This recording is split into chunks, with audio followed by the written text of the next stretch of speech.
যাদের মনে মায়া বেশি থাকে তাদের জীবনে কষ্ট বেশি থাকে। নীরবতা পৃথিবীর সবচেয়ে বড় চিৎকার, যেটা বোঝার ক্ষমতা সবার নেই। বুঝলে বন্ধু, সম্পর্ক তো এমন হওয়া উচিত, হঠাৎ কেউ দেখলে বলবে তোরা এখন একসাথে আছিস। যে ঠকায় সেও ঠকে, এই কথাটাই আমি চরম বিশ্বাসী। টাকার হাঁটার জন্য নিজের কোন হাত পা নেই, কিন্তু সারা দুনিয়ার মানুষ এটার পিছনেই হাঁটে। না পাওয়ার যন্ত্রণা সেই বোঝে যে হারিয়েছে, আর বিচ্ছেদের যন্ত্রণা সেই বোঝে যে প্রচুর ভালোবাসছে। এখন সবাই নিজের স্বার্থ নিয়ে ব্যস্ত থাকে, তাই এখন আর কারোর সাথে মিশতে মন চায় না।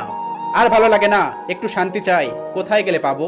যে মানুষগুলো রাতে পুরনো স্মৃতির বোঝাগুলো নিয়ে ঘুমাইতে পারে না, একমাত্র তারাই জানে সকাল হইতে কতটা সময় লাগে।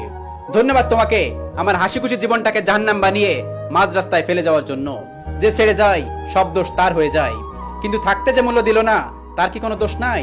যে ঠকে সে কাঁদে, যে ঠকায় সেও কাঁদে, শুধু দুদিন আগে আর দুদিন পরে। সত্যি কথা, আমি কখনো কারোর প্রিয়জন ছিলাম না। আমি মানুষ চিনতে ভুল করি বারবার। যদি হতে পারতাম স্বার্থপর, তাহলে টাকা থাকতো আজ পকেট ভর। যৌবনের চেহারাটা মানুষ পছন্দ করে, আর যৌবনকালের ইবাদতটা মহান আল্লাহ তাআলা পছন্দ করেন। কোথায় খুঁজবো তাকে? সে তো হারায়নি, বদলে গেছে।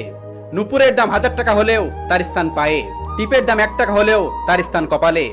ইতিহাস সাক্ষী আছে, লবণে কখনো পোকা ধরেনি, কিন্তু মিষ্টিতে প্রতিদিনই ধরে, এমনকি পিঁপড়াও ছাড়ে না। মোমবাতি নিভিয়ে মৃত মানুষকে স্মরণ করা হয়, আর মোমবাতি জ্বালিয়ে জন্মদিন পালন করা হয়। মানুষ সোজা পথে চলতে চায় না, আর বাঁকা পথে সবার আগ্রহ বেশি। সেজন্যই তো মদ বিক্রেতাকে কারোর কাছে যেতে হয় না, কিন্তু দুধ বিক্রেতাকে বাজারে যেতে হয়। আমরা দুধ বিক্রেতাকে সর্বদাই বলে থাকি, ভাই দুধে পানি মিশাওনি তো? অথচ মদে মানুষ নিজেরাই পানি মিশিয়ে খায়। মানুষ ফজরে আজান শুনে ঘুম ভেঙে নামাজে যায়, আর এখন মানুষ রাতভর জেগে ফজরে আজান শুনে ঘুমাতে যায়।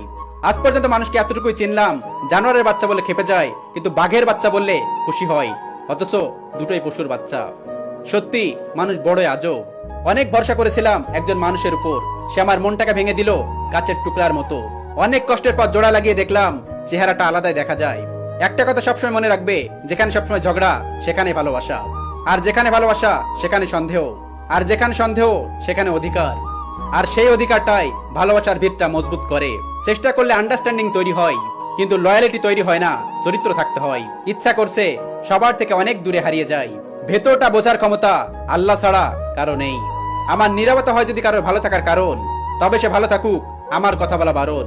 প্রচন্ড কষ্ট নিয়ে অন্তরটা ভারী হয়ে আছে, যদিও সব শেষ, তবুও কাছের মানুষগুলোকে ভালোবাসি। কি করব, পুরনো অভ্যাস। যে মানুষটাকে সারাদিন অন্যকে হাসানোর স্বভাব, দিন সেটা সেই মানুষটার মুখেই হাসির